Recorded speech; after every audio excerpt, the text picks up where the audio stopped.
Insuficiencia mitral, dilatación anular, prolapso y Frey. En esta presentación hablaremos un poco de la insuficiencia mitral, veremos los conceptos de dilatación anular, prolapso y Frey. La insuficiencia mitral se clasifica a través de la clasificación de Carpenter, ¿no?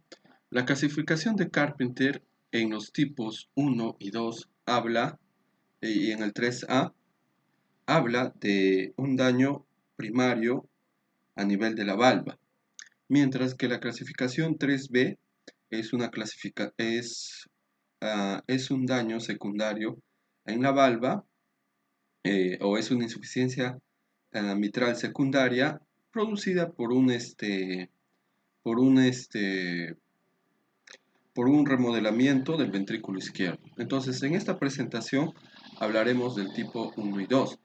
En el tipo 1 y 2, la valva va a estar conservada, la valva perteneciente a la válvula mitral estará conservada y la insuficiencia mitral se dará por la dilatación del anillo o también en el caso de un daño a nivel de la valva, una perforación. En el tipo 2 hablamos de un movimiento excesivo de la valva cuyos ejemplos son el prolapso o el flail. Muy bien, entonces vamos a definir un poco más el tipo 1. En el tipo 1 existe una dilatación anular, la valva puede estar conservada o si no, el otro tipo es que cuando se perfora, también cuando se perfora la valva va a producir insuficiencia mitral. Muy bien, entonces en el tipo 1, como la valva, el movimiento va a estar conservado, lo que va a producir la insuficiencia mitral va a ser la dilatación anular.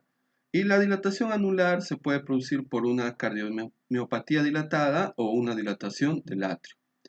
Cuando existe un daño a nivel de la valva, una ruptura, generalmente la etiología es por endocarditis. Entonces, acá tenemos que el movimiento se va a conservar, en el tipo 1 el movimiento se va a conservar y la insuficiencia mitral va a ser por la dilatación anular o la dilatación del anillo mitral o si no por una perforación de la valva, ¿no? Acá la valva también se va a moverse normalmente, pero la insuficiencia se dará por una perforación de la valva. En el tipo 2, sin embargo, ya tenemos que el movimiento ya se va a alterar, el movimiento de la valva va a ser excesivo y los casos más representativos es el prolapso o el flail. El prolapso se puede producir por una elongación, por una ruptura de las cuerdas o del músculo papilar, y a su vez, eso también puede producir el flail. El flail es más catastrófico, más grave. Entonces el flail, en los casos generalmente de flail, existe eh, una insuficiencia mitral mucho más considerable todavía, ¿no? Entonces, el tipo 2 debe su etiología este, a, a- a una enfermedad degenerativa de la válvula, puede también ser una endocarditis, trauma o una cardiopatía isquémica. Mencionando también que el prolapso va de leve a moderado, ¿no? Generalmente cuando la valva anterior o posterior tiene un prolapso, la insuficiencia mitral que se va a producir va a ser de leve o moderada. En cambio, en el flail va a ser una insuficiencia mitral grave. Se considera catastrófica muchas veces. Muy bien, entonces en el tipo 1, acá vemos una dilatación anular donde propiamente el plano del anillo mitral está dilatado, ¿no? Entonces eso puede producir una insuficiencia mitral. Se dice que el diámetro a nivel del anillo mitral, el plano medido a este nivel, no debe superar los 35 milímetros. Entonces ya se considera una dilatación anular cuando supera los 35 milímetros. Ese es el primer tipo, y sin embargo acá debemos decir que el movimiento de la valva está conservado, simplemente ha pasado una dilatación anular. En el caso de la perforación, igual el movimiento está conservado, pero sin embargo ocurre la perforación y por ahí también hay una fuga de flujo, ¿no? Hay un flujo regurgitante, ¿no? Y generalmente la perforación de la valva ocurre por endocarditis, que a su vez también, como la valva va a funcionar, o sea, va a conservar su movimiento, pero ya no va a coaptar adecuadamente, producirá también la regurgitación mitral o la insuficiencia mitral. Muy bien, insuficiencia mitral primaria, entonces el tipo 1 y 2 y el 3A es una insuficiencia mitral primaria producida por una enfermedad degenerativa generalmente, ¿no? La enfermedad degenerativa de la válvula mitral es la causa más frecuente de insuficiencia mitral primaria. Los dos tipos más comunes de enfermedad mixomatosa degenerativa de la válvula mitral incluyen la deficiencia fibroelástica y la enfermedad de Barlow. De la enfermedad de Barlow hablaremos en otra diapositiva. La degeneración mixomatosa sucede cuando hay una deficiencia fibroelástica en un segmento focal de la valva, lo que provoca un desplazamiento sistólico de la valva hacia la aurícula izquierda. La relación es de 3:1 de mujer a varón. La regurgitación puede variar de leve a grave, muchas veces solo de leve a moderado, y la clasificación de Carpenter es del tipo 2. Entonces, acá el desplazamiento sistólico se refiere a que tanto la valva anterior y posterior van a coaptar, van a juntarse. Entonces, cuando se juntan en sístole o cierran en sístole, ahí va a ocurrir el prolapso o el flail. O sea, este desplazamiento se tiene que observar en sístole, no en diástole, porque en sístole es cuando ocurre el cierre, ¿no? En sístole es cuando la válvula mitral se cierra y la válvula aórtica se abre, ¿no? Entonces, este desplazamiento se tiene que ver en sístole. Muy bien. Entonces, acá tenemos la válvula mitral, tenemos un plano de eje largo, un plax, un plano de eje largo. Tenemos la válvula aórtica, tenemos la válvula mitral. Entonces, cuando existe este prolapso o este desplazamiento hacia la aurícula izquierda, ya sea de la valva posterior o de la valva anterior, debemos observarlo en sístole y este desplazamiento va a sobrepasar los 2 milímetros. Tiene que sobrepasar los 2 milímetros por encima del anillo mitral. Entonces, ahí ya estamos hablando propiamente de un prolapso. Cuando supera los 2 milímetros medidos en sístole por encima del plano del anillo, ¿no? El plano del anillo está más o menos a este nivel. El plano del anillo mitral, acá. Muy bien. Entonces, acá tenemos un esquema, tenemos imágenes de naturaleza vegetal que representan los mecanismos y el tipo funcional de regurgitación mitral. Como en la válvula mitral normal, las dos hojas están a un igual nivel y tienen su punto de coaptación a escasos milímetros por debajo del plano del anillo mitral, representado a través de esta línea. El prolapso por elongación de la cuerda permite, o sea, cuando hay un daño de la cuerda o la cuerda se elonga, permite el desplazamiento excesivo de la valva afectada con el punto de coaptación por encima del plano del anillo. Es decir, la valva se proyecta por encima del plano del anillo y, como ya hemos mencionado, esta distancia debe superar los 2 milímetros. Entonces, cuando supera los 2 milímetros se habla de un prolapso adecuadamente. A veces llega a 2 o a 1 milímetro, ya se utilizan otros términos para describir esa, esa, ese movimiento excesivo o ese movimiento excesivo que va hacia la aurícula izquierda. Entonces, tiene que superar necesariamente los 2 milímetros para hablar de prolapso mitral. Si está por debajo de los 2 milímetros, se utilizan otros términos. ¿Cómo medimos el prolapso mitral? Al evaluar la gravedad del prolapso de la válvula mitral, se sugiere hacerlo en la ventana del eje largo parasternal. Es lo mejor porque las ventanas apicales de 4 y 2 cámaras no son ideales para el diagnóstico de prolapso de la válvula mitral, debido a que el plano del anillo mitral se asienta demasiado bajo, lo que puede provocar un falso desplazamiento de las valvas hacia la aurícula izquierda o puede provocar una falsa interpretación. Muy bien, entonces necesitamos verlo en el PLAX, necesitamos lo mejor para observar eh, el prolapso es verlo en el plano de eje largo, en el PLAX, y ahí vamos a tener que evaluarlo, como había mencionado, en sístole. Consejos de medición.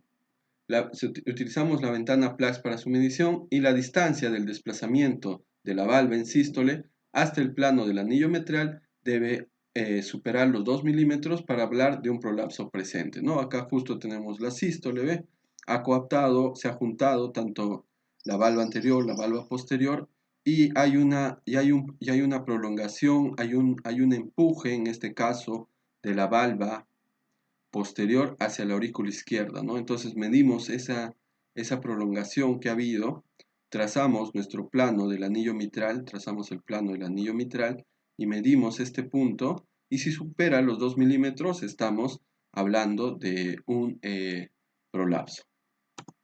Muy bien, entonces acá tenemos una imagen, o perdón, un video normal donde vemos un adecuado cierre. Entonces acá estamos en diástole, ahí, a ver, ahí estamos en sístole. Entonces trazamos nuestra línea, la línea del anillo mitral o del plano anular, la línea va más o menos por acá hasta acá. Entonces, como no hay una prolongación o no hay una invasión eh, hacia la aurícula izquierda de parte tanto de la valva anterior y de la valva posterior, no hay una invasión hacia la aurícula izquierda que supera los 2 milímetros, estamos hablando de una válvula mitral conservada, ¿no? Hay que enfocar o hay que resaltar que este trazo del plano del anillo mitral, esta línea imaginaria que se puede trazar, lo mejor es hacerlo en el plano de eje largo, ¿no? En internet se ven planos de 4 cámaras, se ve mucho que se utiliza el 4 cámaras para tratar de hablar de prolapso de la válvula mitral, pero sin embargo eso puede llevar a errores. Muy bien, entonces acá tenemos algunas imágenes, trazamos el plano del anillo mitral, trazamos de la valva anterior hacia la valva posterior y vemos que efectivamente hay una prolongación de la valva posterior, ¿no? Una prolongación grande, una prolongación considerable, ¿no? Igual acá, en este caso también tenemos otro PLAX, tenemos otro eje largo, acá tenemos la salida de la aorta, la aurícula izquierda, todo el ventrículo, los músculos papilares, las cuerdas, trazamos nuevamente en sístole. Y también cuando se evalúan las imágenes, la clave también para identificar sístole es ver el corazón contraído, obviamente, y la aorta abierta, ¿no? El plano de la perdón, la válvula aórtica abierta, ¿no? Entonces ahí estamos en sístole y podemos medir adecuadamente o podemos trazar adecuadamente el plano. Igual acá estamos en sístole, hay una contracción del ventrículo izquierdo, trazamos el plano del anillo mitral y vemos que hay una prolongación, ¿no? Si medimos de este punto hacia este punto, medirá más de 2 centímetros para hablar de prolapso mitral. Igual acá tenemos otro ejemplo, trazamos nuestro plano del anillo mitral, que en el ejemplo de la vegetación debe coaptar o debe juntarse justo por debajo, ¿no? Lo ideal es que justo por debajo se cierre, ¿no? Se coapte la válvula mitral, tanto la valva anterior y la valva posterior, pero sin embargo acá vemos un segmento de la valva posterior eh, prolapsando hacia la aurícula izquierda o invadiendo la aurícula izquierda. Entonces el primer paso es identificar adecuadamente el prolapso. Ya después se aplicará el Doppler y se podrá medir si estamos ante una insuficiencia mitral primaria, leve, moderada o grave, ¿no? Lo primero es identificar la imagen en 2D, ¿no? O entrenar el ojo para identificar la imagen en 2D, definirlo adecuadamente. Muy bien, entonces acá tenemos otra imagen, tenemos el plano del anillo mitral o el plano de anular. Trazamos nuestra línea de la valva anterior hacia la valva posterior y vemos que en sístole nuevamente hay una prolongación, ¿no? Hay una invasión a través de la valva posterior, ¿no? Y en el anterior video había mencionado que generalmente la valva posterior es la que se daña más porque no está tan fija como la valva anterior, ¿no? La valva anterior tiene mecanismos de fijación más gruesos que la valva posterior. Muy bien, entonces acá tenemos otro caso de prolapso o otro prolapso posterior, ¿no? Se ve adecuadamente, trazamos nuestro plano y trazamos una línea perpendicular y esta línea si mide más de 2 milímetros, estamos hablando de un prolapso posterior de la valva posterior, ¿no? Perdón, perdón. Acá, igual en este caso tenemos un prolapso de ambas valvas, ¿no? Un prolapso bivalvar. Trazamos nuestro plano y vemos que la valva anterior también se ha desplazado o ha prolapsado hacia la aurícula izquierda y la valva posterior también, ¿no? Y esto, el punto más alejado debe ser más o menos a este nivel y acá también para la valva anterior y para la valva posterior acá y debe superar los 2 milímetros. Muy bien, entonces acá tenemos un video y sí, efectivamente también, ¿no? Entonces ahí tenemos la sístole, la diástole, pero tenemos que identificar sístole, ¿no? Para hablar de prolapso de la válvula mitral debemos hacerlo en sístole. Ahí, justo, ajá. Ahí estamos en sístole, ¿no? Hay una abertura de la válvula aórtica, trazo el plano del anillo mitral de acá hasta acá y nuevamente la valva posterior se ha proyectado, ha prolapsado, es la que más prolapsa y mido, ¿no? Trazo una línea acá y lo mido acá y este punto debe medir más de 2 milímetros para hablar de prolapso. Muy bien, entonces acá tenemos otro video. Igual, ¿no? Acá tenemos otro segmento, ¿no? Inclusive se ve, en este caso, se ve un engrosamiento, ya hablamos de una enfermedad degenerativa mucho más pronunciada, porque acá se ve claramente un engrosamiento de la valva posterior, se ve como una especie de puño, como una especie de nudo, ¿no? Entonces vamos a ver, ahí, no, todavía, ahí, ya, ahí. Mm, A ver nuevamente. Ahí, no. Ahí. Entonces, ahí más o menos.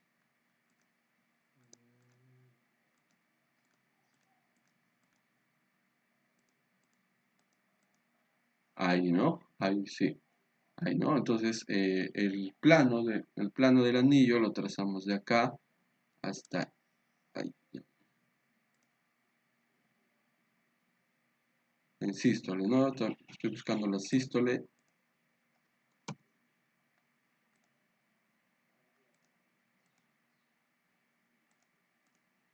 Ahí.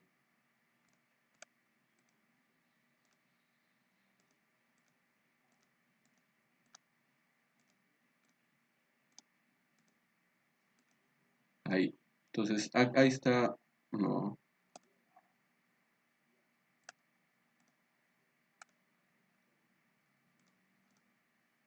Ahí. Ahí, bueno, no se identifica muy bien, pero veo la válvula aórtica abierta. Trazo nuevamente de la parte anterior hacia la posterior, trazo la línea imaginaria y veo que efectivamente la parte posterior está más proyectada hacia la aurícula izquierda, ¿no? No se identifica muy bien en este video por la escala de grises, ¿no? Pero sin embargo, cuando lo vemos en movimiento, sí se ve como la valva posterior está siendo empujada hacia la aurícula izquierda, ¿no? Cuando paramos el video no se identifica adecuadamente las estructuras, pero en movimiento sí se ve, ¿no? Muy bien. Ahora, el flail, la traducción para flail es agitación. El flail de la válvula es cuando el borde y el cuerpo de la valva tienen movimiento libre hacia la aurícula izquierda, comúnmente a la ruptura de cuerdas, ¿no? O sea, ya no coapta en sístole, ya tampoco se abre en diástole, o sea, tiene un movimiento mucho más errático, mucho más libre. Por lo general siempre se asocia con regurgitación severa, esos son eventos ya catastróficos, en casos extremos catastróficos, ¿no? La válvula mitral inestable puede deberse a la ruptura ya del músculo papilar, ¿no? Ya se rompe todo el músculo papilar, lo que produce que las cuerdas no funcionen adecuadamente y haya un jet regurgitante grave considerable, ¿no? Las causas de rotura de cuerdas o falla a nivel de las cuerdas es una causa espontánea primaria por degeneración también, endocarditis también, trauma o una dilatación del ventrículo izquierdo aguda, ¿no? Una dilatación rápida del ventrículo izquierdo. Muy bien, entonces el flail, a diferencia del prolapso, el prolapso tenemos que verlo en sístole, en cambio el movimiento del flail es tanto en sístole y en diástole, es un movimiento más errático, es un movimiento libre, ¿no? Que va por debajo, ya se proyecta hacia la aurícula izquierda, ya todo el rato está en la aurícula izquierda. Ya es un movimiento libre de la valva, ya sea de la valva anterior y la valva posterior en la aurícula izquierda, y generalmente produce una regurgitación o insuficiencia mitral grave, ¿no? O severa. Muy bien, entonces acá tenemos, un movimiento libre, ya mucho más abajo, mucho más caótico hacia la aurícula izquierda, ¿no? El flail se dice que se puede ver mejor en el 4 cámaras, a diferencia del prolapso, hay que medirlo, hay que observarlo en el eje largo. Sin embargo, el flail se habla de que mejor se ve en 4 cámaras, ¿no? Las imágenes representativas que se encuentran es mejor en 4 cámaras, ¿no? Y en este caso creo que es es la valva anterior, esta es la valva anterior, la valva posterior nuevamente se proyecta hacia la aurícula izquierda. ¿Ve? Acá tenemos un plax, estamos creo en la fase de sístole, creo, porque la válvula aórtica está abierta, entonces, pero acá ya o sea, ya ni siquiera eh, eh, el componente de la valva, toda la valva se está proyectando hacia adentro, ¿no? Recordemos que el prolapso siguen coaptando, siguen cerrando, en cambio en el flail ya se va hacia adentro, todo ya sea en sístole o en diástole, ya se va todo hacia la aurícula izquierda, ¿no? Porque ha habido una ruptura de cuerdas o probablemente una ruptura del músculo papilar. Acá tenemos el video, ¿ve? Y prácticamente es un movimiento errático, ¿no? ¿Ve? Es un movimiento errático hacia la aurícula izquierda, ¿no? Y acá también vemos una gran dilatación de la aurícula izquierda, ¿no? Lo que también nos está indicando que probablemente hay una regurgitación mitral muy considerable, severa, ¿no? Pero ahí claramente se ve cómo ya se proyecta, cómo se mueve la valva posterior hacia la aurícula izquierda. Acá tenemos otro esquema, acá estamos en diástole, me parece, estamos en diástole, y toda la valva posterior se está proyectando hacia la aurícula izquierda, ya ni coapta, ya ni cierra, ha perdido la morfología, está flotando libremente. Muy bien, acá tenemos el video, y acá como que sí cierra, sí jala, pero vemos que la prolongación es mucho más considerable hacia la aurícula izquierda, ¿no? Está mucho más invadida la aurícula izquierda. Muy bien, eso sería todo.